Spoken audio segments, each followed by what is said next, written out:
la thématique de la prise en charge des parents, mais aussi de la belle famille. Quand vous avez quitté, vous avez accepté, vous consentez pour quitter, il reste toujours des relations. Il y a des relations, vous n'avez pas quitté pour couper les relations.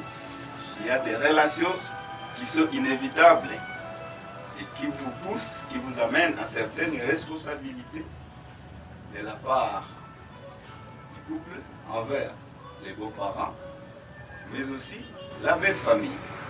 Et ceci, malheureusement, aujourd'hui, il y a tant de couples qui souffrent. Qui souffrent pourquoi?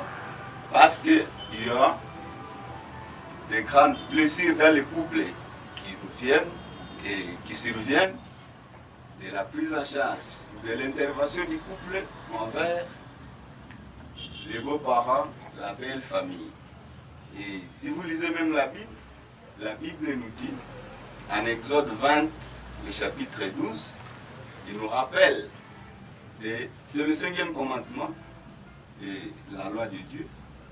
Et à cet aspect, il nous faut vraiment honorer nos parents. C'est bien clair dans la Bible. Maintenant, il y a un certain nombre d'aspects pour lesquels vous devez, notre intervention doit tenir compte de l'assistance de nos parents, mais aussi dans l'assistance envers la belle famille. Ceci étant, il y a d'abord l'aspect économique. Cet aspect économique, c'est là où il y a beaucoup de problèmes, c'est là où il y a beaucoup de couples qui ne s'attendent pas à ce point, d'autant plus que c'est une intervention qui nécessite l'argent qui doit sortir.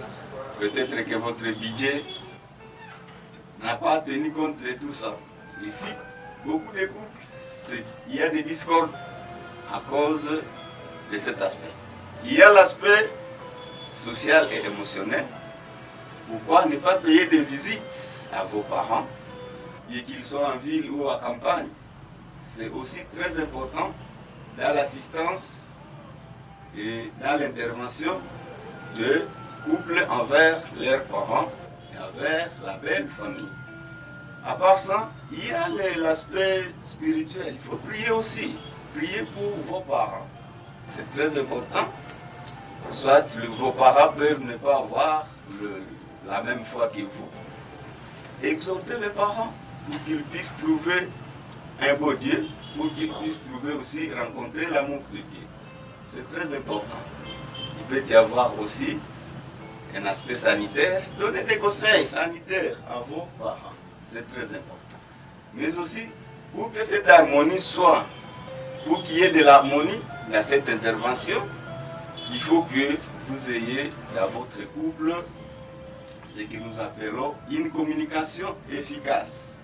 La communication efficace, c'est-à-dire vous trouvez un terrain d'attente.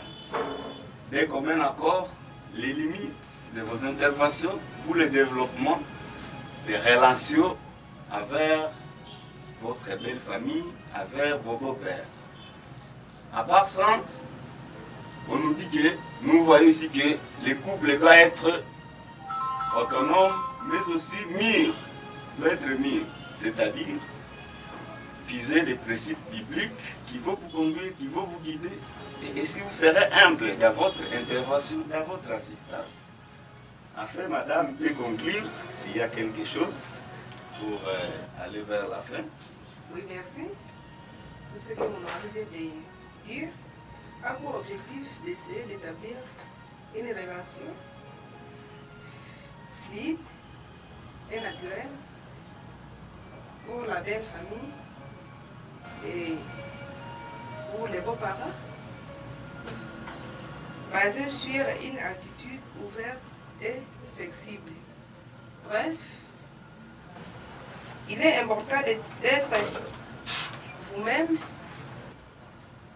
d'agir d'une façon authentique.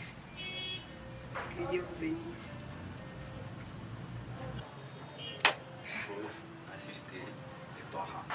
Merci. L'intervention nous dit que ça doit être authentique. Restez vous-même dans votre intervention. Selon vos moyens. Selon vos moyens. Aidez selon vos moyens. Quand vous avez imploré la présence de Dieu dans votre couple, tout ceci créera l'harmonie dans votre foyer. Une relation saine dans votre grande famille. Merci.